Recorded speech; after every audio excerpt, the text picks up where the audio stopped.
నిన్న ఏదైతే ఇన్సిడెంట్ జరిగిందో మున్యాతాండ శాంతినగర్ గ్రామ పంచాయతీలో అది చాలా దురదృష్టకరం. కానీ రోడ్డు లేనందువలన ఒక ప్రసవ వేదన భరించలేక మధ్యాహ్నం ప్రసవించడం జరిగింది. ఒక ఆడపిల్లకు జన్మనివ్వడం జరిగింది. ఇది నిజంగా బాధాకరం, దురదృష్టకరం కూడా. కానీ దాన్ని రాజకీయం చేసుకుంటూ గతంలో ఉన్నటువంటి శాసనసభ్యులు, టీఆర్ఎస్ నాయకులు విచ్చలవిడిగా విచక్షణ లేకుండా, కనీసం సిగ్గుచరం లేకుండా మొత్తం ఏదైతే ఒక కల్చర్లెస్ బ్రూట్ లాగా మాట్లాడడం అది చాలా సిగ్గుచేటు. సమాజానికే చెడ్డ పేరు వస్తుంది దాంతోనే. కల్చర్లెస్ బ్రూట్ అంటున్నా నేను. ఆయనకు అసలు ఎలాంటి ఇంగిత కానీ సంస్కారం కూడా లేదు. ఆ సంస్కారం లేకుండా నిన్న ప్రెస్ మీట్లో అక్కడ కరసబుద్ధి దగ్గర మాట్లాడడం జరిగింది. ఫస్ట్ నువ్వు కల్చర్ నేర్చుకో, నువ్వు ఫస్ట్ సంస్కారం నేర్చుకో. ఉండొచ్చు, ఇంతకుముందు నువ్వు ఎమ్మెల్యే ఉండొచ్చు, కానీ ప్రజలకు ఏం మెసేజ్ పంపిస్తా ఉన్నావు నువ్వు, యువకులకు మన సొసైటీకి ఏం మెసేజ్ పంపిస్తా ఉన్నావో ఒకసారి ఆలోచించుకో. ఏ పదజాలం వాడుతా ఉన్నావు? నీకంటే ఇంకా విపరీతమైన పదజాలం నేను మాట్లాడి నేను కూడా దీన్ని కించపరచగలను, వ్యవస్థను కించపరచగలను. కానీ నువ్వు సిగ్గుశరం లేకుండా మాట్లాడడం, ఒక బాధ్యతాయుతమైన ఎమ్మెల్యేగా ఉండి సిగ్గుశరం మాన మర్యాదలు వదిలిపెట్టి మాట్లాడడము నీకు ఇది తగదు అని చెప్పేసి నేను చెప్తా ఉన్నాను. ఆయన ఏం చేసి చెప్పు నాకు. నువ్వేం పెద్ద పోటుగా నువ్వు పొడిచినావు, నువ్వేం చేసినావు, ఏం శాంక్షన్ చేసినావు? రా చర్చగా రా. గత 10 సంవత్సరాల నుండి నువ్వేం చేసినావు దానికి ప్రతి దానికి నేను ఒక్కొక్క దానికి జవాబు చెప్తాను. కమిషన్ల గురించి మాట్లాడతావు, సిగ్గు లేకుండా అన్ని భూ కబ్జాలు పెట్టి, మొత్తం వట్పల్లి మండలంలో భూ కబ్జా పెట్టి, నారాయణఖేడ్లో, నాగల్గిద్దలో, ఈవెన్ కల్లేరులో మొత్తం అన్ని దగ్గర భూ కబ్జాలు చేసి మొత్తం ధరణి వ్యవస్థని భ్రష్టు పట్టించి, ధరణిలో మీరు మీ నాయకులు, మీ అలీబాబా చాలీచోర్ అందరూ ప్రభుత్వ భూమిని మీ పేరు మీదకి ఎక్కించుకోలేదా? మీరు ఇంకా కూడా అక్కడక్కడ ఇరిగేషన్ ల్యాండ్స్ మొత్తం మీరు కబ్జా పెట్టలేదా? మీ కమిషన్ల గురించి ఎవరు గుత్తదారులు రాకుండా ఈరోజు పనులు పెండింగ్ పడ్డాయి. కానీ మీ ప్రభుత్వంలో ఏదైతే జరిగిన పనులకు మీరు బిల్లు లేని దురదృష్టకరం మీకు. అందుకే కాంట్రాక్టర్స్ వస్తలేరు. మీ బురదంతా తీసుకొచ్చి ఈ ప్రభుత్వం మీద బురద చల్లడం ఎంత మటుకు సమంజసం అడుగుతా ఉన్నా. మా ముఖ్యమంత్రి రేవంత్ రెడ్డి గారిని, మా ఉప ముఖ్యమంత్రి బట్టి విక్రమార్క గారిని వాడు వీడు అని మాట్లాడుతూ ఉన్నావు. ఖబర్దార్, నాలుక జీర్ పడేస్తా భూపాల్ రెడ్డి. మా ముఖ్యమంత్రి ఎవరు కానీ మా మంత్రుల మీద ఒకవేళ మీరు విపరీత పదజాలం వాడితే దాని పర్యవసానాలు వేరే విధంగా ఉంటున్నాయి. మీరు మా మౌనాన్ని చేతగానితనంగా అనుకోవద్దని చెప్పి చెప్తా ఉన్నాం. మేము అన్ని అడ్డుకోగలం మీకంటే. ఎందుకంటే నారాయణఖేడ్ అభివృద్ధిని చేసింది గత 50 సంవత్సరాలు కేవలం కాంగ్రెస్ ప్రభుత్వం.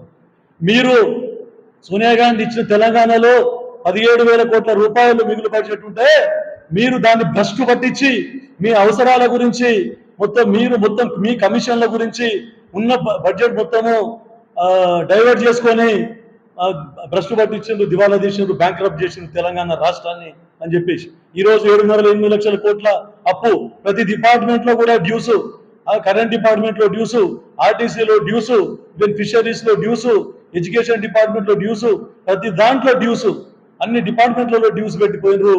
ఇంకా సిగ్గు లేకుండా మాట్లాడుతూ ఉన్నావా అని చెప్పేసి నేను అడుగుతా ఉన్నాను. మీరు చేసిన ఘనకార్యం ఏముందయ్యా? మీరు కాళేశ్వరం ఒక్కొక్కటి లెక్కలు బయటపడతా ఉంటే అసలు మీరు తలకాయ తీసుకొని బీరువాలో పెట్టుకోవాలి. అసలు మీ ప్రజలకు వచ్చి మాట్లాడే నైతిక హక్కు కూడా మీకు లేదు, మీ రాష్ట్ర నాయకులకు కూడా లేదని చెప్పి చెప్తా ఉన్నాను. ఇంకా ఘోష్ కమిషన్ వస్తే మీ బంట్వారం మొత్తం బయటపడుతుందని చెప్పి చెప్తా ఉన్నాను. కేవలము కాళేశ్వరంలో పనిచేసినటువంటి నూనె శ్రీధర్ అనే ఇంజనీరు వారి మీద ఏసీబీ రైడ్ చేస్తే 500 కోట్ల రూపాయలు బయటపడడం జరిగింది, ఆస్తులు బయటపడడం జరిగింది. అదే మనకు హరిరామ్ ఎవరైతే ఉన్నారో ఆ ఇంజనీరు దాని మీద ఏసీబీ అటాక్ చేస్తే దానికి 2,000 కోట్ల రూపాయలు ఆస్తులు బయటపడడం జరిగింది. మరి ఇంకా మీ మంత్రులు, మీ గతంలో ఉన్నటువంటి టీఆర్ఎస్ నాయకులు బాధ్యులైన వారి మీద ఇంకా ఏసీబీ రైడ్ చేస్తే అసలు మీకు ఇంకా ఎన్ని వేల కోట్ల రూపాయలు కుంభకోణం బయటపడుతుందో అని చెప్పేసి ఇంకా తెలుస్తుంది, ముందు మీకు తెలుస్తుందని చెప్తా ఉన్నా. ఇక్కడ గల్లీ నుంచి ఢిల్లీ దాకా కూడా మొత్తం మీరే, మీ నాయకులే మొత్తం అన్ని నయవంచకులు మొత్తం ప్రజలను మోసం చేసిండ్రు. 3 ఎకరాల భూమి ఇస్తామన్నారు. ఎక్కడుందో అన్ని 3 ఎకరాల భూమి? దళితుని ముఖ్యమంత్రి చేస్తామని చెప్పిండ్రు. కనీసం మొదటిసారి లేకున్నా రెండవసారి ఒక దళితుని ముఖ్యమంత్రి చేయడం వదిలిపెట్టి ఉప ముఖ్యమంత్రి దళితునే తీసి పడేయడం జరిగింది.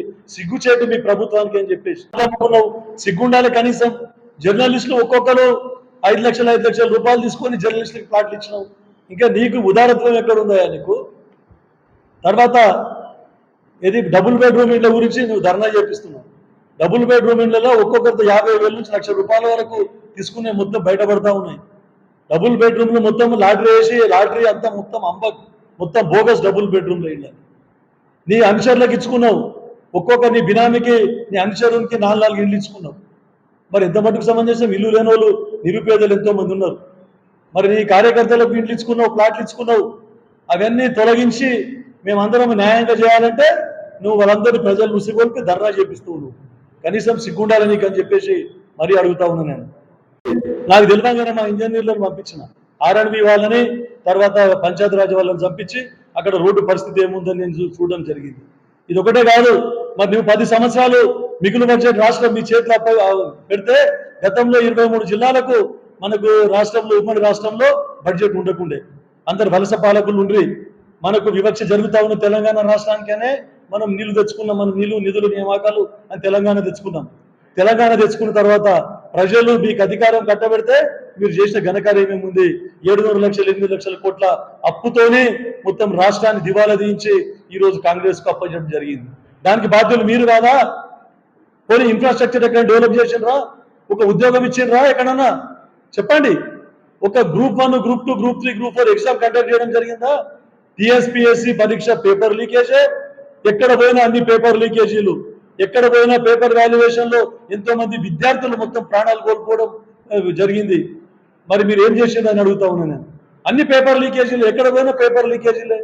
కనీసం ఇప్పుడు వ్యవస్థను చక్కబెట్టి మా ముఖ్యమంత్రి రేవంత్ రెడ్డి గారు విద్య కానీ, వైద్యం కానీ, ఇన్ఫ్రాస్ట్రక్చర్ డెవలప్మెంట్ లో కానీ ప్రతిదీ ఆచి తూచి మీ దరిద్రం మీరు చేసిన అప్పులను జరుపుకుంటూ, మీరు చేసిన ఇంట్రెస్ట్ కట్టుకుంటూ, మళ్ళీ బడ్జెట్ కూడబెట్టుకుంటూ మేము ఇచ్చిన ప్రజలకు ఇచ్చిన హామీలను నెరవేర్చుకుంటా ఉన్నారు. ప్రతి 6 గ్యారెంటీలకి వెళ్ళి కూడా నెరవేరుస్తా ఉన్నాం. పెద్ద గొప్పలు మాట్లాడుతా ఉన్నావు. నీ ఉరగబెట్టింది ఏమైంది నేను అడుగుతా ఉన్నాను నేను. మీరు ఎస్టీ బంధు అని పెట్టినావు, ఎక్కడుందా ఆయన ఎస్టీ బంధు? నీ దళిత బంధు అన్నావు, ఎక్కడుందా ఆయన దళిత బంధు? 3 ఎకరాల భూమి లేదు, ఇంటింటికి ఉద్యోగం లేదు, డబుల్ బెడ్రూమ్ ఇండ్లు లేవు, దళిత ముఖ్యమంత్రి లేడు. మరి ఏం చేసినట్టు? మరి మీరు ఎంత ఘనకార్యం సిఎస్సి కట్టినా అని చెప్పేసి చెప్తా ఉన్నాం.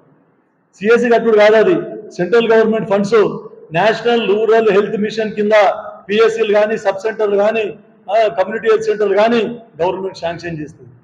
శాంక్షన్ చేస్తే దాంట్లో ఉద్యోగాలు ఫిలప్ చేసుకున్న బాధ్యత స్టేట్ గవర్నమెంట్ పైన ఉంటుంది. ఎన్ని ఉద్యోగాలు ఇచ్చిండ్రా మీరు? నేను అడుగుతా ఉన్నాను. డాక్టర్లు లేరని పెద్ద పోజుగాని లాగా మాట్లాడుతా ఉన్నావు నువ్వు. ఎంతమంది డాక్టర్లను అపాయింట్ చేసినావు నీ ప్రభుత్వం? ఎంతమంది నాకు చెప్పాలి, లిస్ట్ ఇవ్వాలి. ఎంతమంది డాక్టర్లను అపాయింట్ చేసిండ్రు, ఎంతమంది సిస్టర్లను అపాయింట్ చేసిండ్రు, ఎన్ని పిఎస్సీలలో మెడికల్ ఆఫీసర్లను అపాయింట్ చేసిండ్రు, ఎంతమంది ల్యాబ్ టెక్నీషియన్ అపాయింట్ చేసిండ్రు? ఈ చెప్పవలసిన బాధ్యత నీ మీద ఉంది. ఊరికే అవాకులు చెవాకులు మాట్లాడటం కాదు అని చెప్పేసి మీకు మరొకసారి గుర్తు. టీచర్లకు ఉద్యోగాలు ఇచ్చినాం, ఇంకా ఎంతో మంది పోలీసులు ఉద్యోగాలు ఇచ్చినాం, నర్సు ఉద్యోగాలు ఇచ్చినాం, ఎంతో మందికి అగ్రికల్చర్ ఎక్స్టెన్షన్ ఆఫీసర్స్ ఉద్యోగాలు ఇచ్చినాం, ఎన్నో 60,000 ఉద్యోగాలు ఇచ్చినాం. ఇంకా మళ్ళీ తొందరగా అన్ని స్కూళ్ళల్లో టీచర్స్ అవైలబుల్ ఉంది. ఇప్పుడు దిక్కు లేకుండా మీ ప్రభుత్వ హయాంలో తాండాలలో మొత్తం స్కూళ్ళు మూతపడ్డాయి టీచర్లు లేక. మరి సిగ్గు లేదా మరి నీకు? తాండాలలో స్కూళ్ళు మూతపడతా ఉంటే ఎస్టీల మీద ప్రేమ ఓలక వస్తా ఉన్నావు నువ్వు. SC ST sub plan funds divert చేసింది నువ్వు కాదా, మీ ప్రభుత్వం కాదా అడుగుతా ఉన్నాను.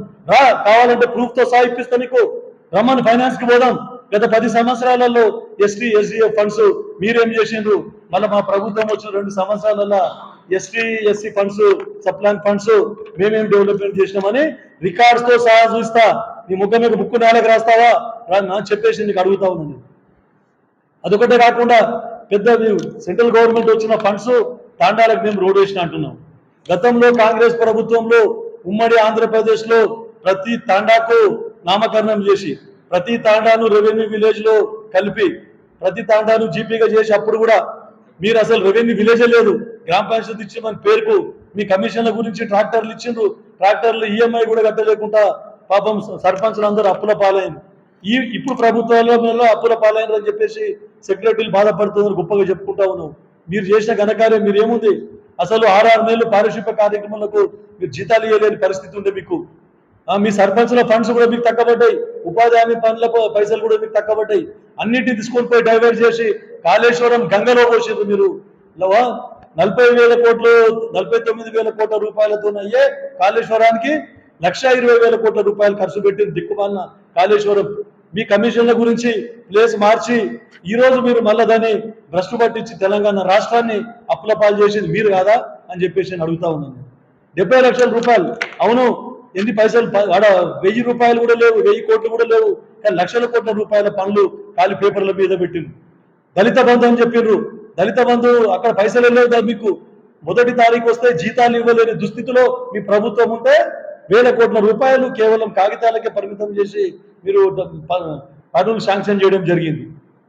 అవే పైసలు ఆ రోజు మీ హయాంలో శాంక్షన్ అయిన పనులు బిల్లులు రాక గుత్తదారులందరూ తిరుగుతూ ఉంటే మా ప్రభుత్వం వచ్చిన తర్వాత ఒక్కొక్కరికి విడతల వారీగా వాళ్ళ బిల్స్ అన్ని క్లియర్ చేసుకుంటూ మీరు చేసిన అప్పులు అసలు అన్ని జరుపుకుంటూ ఈ 6 గ్యారెంటీలు అన్ని ఇచ్చిన హామీలన్నీ నెరవేర్చుకుంటూ పోతా ఉన్నాం. మేము డ్రగ్ ఇన్స్పెక్టర్లకు 18 మందిని అపాయింట్ చేసినాం. సివిల్ అసిస్టెంట్ సర్జన్ 422 మందిని అపాయింట్ చేసినాం. ఫుడ్ సేఫ్టీ ఆఫీసర్ను 24 మందిని అపాయింట్ చేసినాం. జూనియర్ అసిస్టెంట్స్ను 334 మందిని అపాయింట్ చేసినాం. ఆయుష్ మెడికల్ ఆఫీసర్ను 156 మందిని అపాయింట్ చేసినాం. అసిస్టెంట్ ప్రొఫెసర్ను 46 మందిని అపాయింట్ చేసినాం. మరో 7,000కు పైగా పోస్టుల భర్తీ ప్రక్రియ కొనసాగుతున్నది. ల్యాబ్ టెక్నీషియన్లు 1284 మందిని భర్తీ చేసినాం. తర్వాత ఎంపీహెచ్ఏ 1930 మందిని అపాయింట్ చేసినాం. ఫార్మసిస్టులు 732 మందిని, నర్సింగ్ ఆఫీసర్స్ 2322 మందిని, అసిస్టెంట్ ప్రొఫెసర్స్ 607 మందిని, డెంటల్ అసిస్టెంట్ సర్జన్ 48 మందిని, ఇంకా కొన్ని ప్రక్రియ కొనసాగుతా ఉన్నది. ఇంతమందికి పోస్టింగ్ ఇప్పించినాం. మరి నువ్వు ఏ పిఎస్సీలా, ఏ సబ్ సెంటర్లా, ఏ సిఎస్సీలా ఒక్క డాక్టర్ తెచ్చిన వారిని మనం అడుగుతా ఉన్నాం. నేను ఎన్నోసార్లు హాస్పిటల్ డెవలప్మెంట్ కమిటీ ఏదైతే ఉన్నదో hospital advisory committee meeting register ఇంటికి తెప్పించుకొని సంతకం పెట్టుకుంటుంటే నీ సిగ్గు లేదు నీకు ఇంకా మాట్లాడడానికి. వైద్యం మీద నువ్వా మాట్లాడేది? నేను ఇప్పటి వరకు 3 సార్లు hospital development committee meetings conduct చేసిన, రివ్యూ చేసిన, ఎన్నో హాస్పిటల్ మీద రివ్యూ చేసిన. నువ్వు రివ్యూ చేసినా ఒక్కసారన్నా హెల్త్ మీద? కేవలం మీటింగ్ కండక్ట్ చేయలేదు. నువ్వు మీటింగ్ కండక్ట్ చేయకుండా రిజిస్టర్లు ఇంటికి తెప్పించుకొని సంతకం పెట్టే దాఖలాల్ని మళ్ళీ పెద్ద డాక్టర్లను అందరినీ ప్రొవైడ్ చేసి డిప్యుటేషన్లు బయట డిప్యుటేషన్లు వేస్తే మొన్నటికి మొన్న 10 మందిని మెడికల్ తర్వాత పారామెడికల్ క్యాన్సిల్ చేపించి ఏరియా హాస్పిటల్ మళ్ళీ వాపసు తీసుకొని వచ్చాం. అట్లాంటిది ఈరోజు అందరు డాక్టర్లు మంచిగా పనిచేస్తూ ఉన్నారు. ఆ డాక్టర్లందరూ రిక్వెస్ట్ చేస్తూ ఉన్నారు. యాజ్ ఎ సేమ్ ప్రొఫెషన్ నేను డాక్టర్లను రిక్వెస్ట్ చేసి ఈరోజు పోయి చూడుకోని హాస్పిటల్లో నువ్వు పోయి ఎంక్వైరీ చేసుకో కావాలంటే ఈరోజు ఎన్ని డెలివరీలు పెరిగినాయి, ఎన్ని సిజేరియన్ సెక్షన్లు పెరిగినాయి చూస్తే నీకే తెలుస్తుంది. హాస్పిటల్ ఇంప్రూవ్ అయిందా? బెస్ట్ అవార్డు వచ్చింది హాస్పిటల్, ఏరియా హాస్పిటల్కు. అట్లాంటిది అవన్నీ అవసరం లేదు. ప్రజలకు వైద్యం అందుతున్నదా, మంచి వైద్యం అందుతున్నదా లేదా? నీ హయాంలో మంచి వైద్యం అందిందా? ఈ ప్రభుత్వం వచ్చిన తర్వాత మంచి వైద్యం అందిందా? నువ్వే పోయి ప్రజలకి అడుగు తెలుస్తుంది. ఎవరో నీ శంషగాళ్ళు పోయి రోజు టీఆర్ఎస్ నాయకులు తాగిపోయి ఆ డాక్టర్ల మీద గొడవ చేసుకొని ఏదో రాజకీయ పెద్దలను చెలాయిస్తామనంటే మేమే కేసులు పెట్టకుండా పోనీ అని వదిలిపెట్టించినాం. లేకుంటే ఆ డాక్టర్లతో కంప్లైంట్ ఇప్పించి అందరినీ బొక్కలో దోస్తుంటే కేసులు రిజిస్టర్ చేస్తూ ఉంటుంది. కానీ మాది అది కాదు. ఎంతో మంది డాక్టర్లు లీవ్ పెట్టిపోతాం సార్, మాకు ఇదేమి టార్చర్ ఇది, రోజు ఒకటి వచ్చి లీడర్ వచ్చి టీఆర్ఎస్ నాయకుడిని అని చెప్పుకుంటాడు అని చెప్పేసి మాకు రోజు వచ్చి తాగి గొడవ చేస్తూ ఉంటే మేము ఎట్లా పని చేయాలని అడిగితే నేను రిక్వెస్ట్ చేసి వద్దు మీరేం భయపడకుండా అని చెప్పేసి వాళ్ళు లీవ్ పెట్టిపోతామంటే కూడా లీవ్ పెట్టిపోకుండా వాళ్ళకి పని చేపించుకుంటా ఉన్నాను నేను. అట్లాంటిది పోయి మళ్ళీ ఉల్టా నాకే నువ్వు పెద్ద నీకేమొస్తుంది చాతగాను నువ్వు. మాకు గత 20 సంవత్సరాల నుంచి మేము ఎన్నోసార్లు ప్రభుత్వంలో ఉన్నావు. నీ అదృష్టం కొద్దీ కేవలం హరీష్ రావు వారికి గొప్పదనం వలన, హరీష్ రావు పెట్టిన భిక్ష వలన, కేసీఆర్ గారు పెట్టిన భిక్ష వలన నువ్వు ఎమ్మెల్యేగా గెలిచినావు. నేను పోరాటం చేసి గెలిచిన. కేసీఆర్ గారు నన్ను పిలిస్తే కూడా నేను పార్టీ మారకుండా నేను కొట్లాడినా ప్రజల మద్దతుతోని. ఈరోజు కూడా ప్రజలకు నాకు బాధపడతా ఉన్నా, ఏం చేయలేకపోతా ఉన్నా అని చెప్పేసి మా కార్యకర్తలు. ఎందుకంటే నీలాగా దోషి పెడతలేను నేను. నా కార్యకర్తలు కూడా నిబద్ధతతో పనిచేస్తూ ఉన్నారు. 7వ పోతారు రియల్ ఎస్టేటు ఇవన్నీ జరుగుతూ ఉన్నాయి. కుంభకోణాలు తీస్తే బయటపడతాయి. 10 సంవత్సరాలు నువ్వేం చేసినావు డెవలప్మెంట్, మేము ఈ 8-18 నెలల్లో మేమేం చేసినాం డెవలప్మెంట్ చూసుకుందాం. ప్రజలే దానికి తగిన జవాబు చెప్తారని చెప్పేసి నేను చెప్తా ఉన్నా. ఇక ఇంకా కూడా నువ్వు చేసిన ఎందుకయ్యా నీకు అంత జర్నలిస్టులను విడిచిపెట్టలేదు కదా నేను. వారికి అటువైపు నుంచి రోడ్డు ఉన్నది, ఇటువైపు రోడ్డు లేదు. కాకపోతే మీరు ఆ గ్రామ పంచాయతీ శాంతినగర్ గ్రామ పంచాయతీలో కలిపారు, దాన్ని మెగా తాండాలో కలిపితే మెగా గ్రామ పంచాయతీ తాండా గ్రామ పంచాయతీ కలిపితే వారికి కన్వీనియంట్గా ఉంటుండే. విచ్చలవిడిగా మీ ఓట్ల కోసానికి ఓట రాజకీయం చేసుకుంటారు అంతే తప్ప, పోనీ గైరాన్ తాండాలో మొన్నటికి మొన్న మీ కుమారుడు తీసుకున్నాడు అక్కడ జేబీఆర్ కన్స్ట్రక్షన్స్ రోడ్డు కల్వర్ట్ తీసుకుంటే దాన్ని కూడా చేయని శాతకాలేదు. మళ్ళీ గొప్పలు చెప్తున్నావు, నువ్వు బసవరాజ్ కోరిని కర్ణాటకకి వెళ్ళి పిలుచుకొని వచ్చి రోడ్లు చేపించిన అని చెప్పేసి సిగ్గుండాలి నీకు, నీ జేబీఆర్ కన్స్ట్రక్షన్ అని చెప్పేసి చెప్తా ఉన్నాను. నేను ఎస్సీని సిఈని ఆర్ఎన్బిలోని పిలిచి పంచాయతీరాజ్లోని పిలిచి ఏవైతే పంచాయతీరాజ్ డిపార్ట్మెంట్ సంబంధించిన JBR constructions, RNB constructions, RNB department సంబంధించిన కన్స్ట్రక్షన్స్ రోడ్లు వేయండి, మీకు రివైజ్ ఎస్టిమేట్స్ ఇప్పిస్తా, మేము మీలాగా చేసే పనులను ఆపే రకం కాదు మేము అని చెప్తా ఉన్నాను. ఆల్రెడీ అధికారుల ముంగట చెప్పిన వాళ్ళందరి బసవరాజ్ కోరే కానీ ఇంకా శివరామ్ శెట్టి కానీ వాళ్ళందరికీ కూడా మేము అందరికీ పిలిచి మరీ రివైజ్ ఎస్టిమేట్స్తో మేము చేసి చేపిస్తాము, మీరు పనులు స్టార్ట్ చేయండి అని చెప్పినాం. చెప్తే వాళ్ళని కూడా అడ్డుకొని పనులు కానియకుండా వాళ్ళకి కనీసం బిల్లులు ఇప్పిండి సార్ మేము చేస్తామని అంటే వాళ్ళకి 25% బిల్స్ నేను ఇప్పించిన మా ప్రభుత్వంలో ఇప్పిస్తే ఇప్పుడు ముందుకు వచ్చి పనులు చేస్తూ ఉన్నారు. గతంలో ముఖ్యమంత్రి గారు కేసీఆర్ గారు నారాయణ ఖేడ్కి వచ్చినప్పుడు 25 కోట్లు మున్సిపాలిటీకి మీరు ఫండ్ ఇస్తే ఎక్కడ పెట్టిండ్రు 25 కోట్లు, మీరు ఎక్కడ పనులు చేశారు? అన్ని నాసి రకం పనులే, మొత్తం బూడిద పోసి రోడ్లు వేసిండ్రు, బూడిద పోసి మొత్తము ఇవి డ్రైన్స్ కట్టిండ్రు, బోరీలు కట్టిండ్రు. అయినా సిగ్గులకు కాలి తంతే పడిపోయినాయి. ఈరోజు ఎంత పక్కడబందీగా ఎంత దీనిగా మేము చేస్తూ ఉన్నామో చూడండి. విజిలెన్స్ వాళ్ళు వచ్చి రివార్డ్ ఇచ్చిపోయారు, మాకు కితాబ్ ఇచ్చిపోయారు, క్వాలిటీ కంట్రోల్ వచ్చి కితాబ్ ఇచ్చిపోయారు. మాకు మీలాగా పనులు చేయకుండా బిల్లు లేపుకునే అలవాటు మాకు లేదు, మా కార్యకర్తలకు లేదని చెప్పేసి మీకు చెప్తా ఉన్నా. ఒళ్ళు దగ్గర పెట్టుకొని మాట్లాడు, ఖబర్దార్ అని చెప్పేసి మీకు హెచ్చరిస్తా ఉన్నా. Hi everybody, this is Kiriti Damaraju. Like, share and subscribe to Saira TV.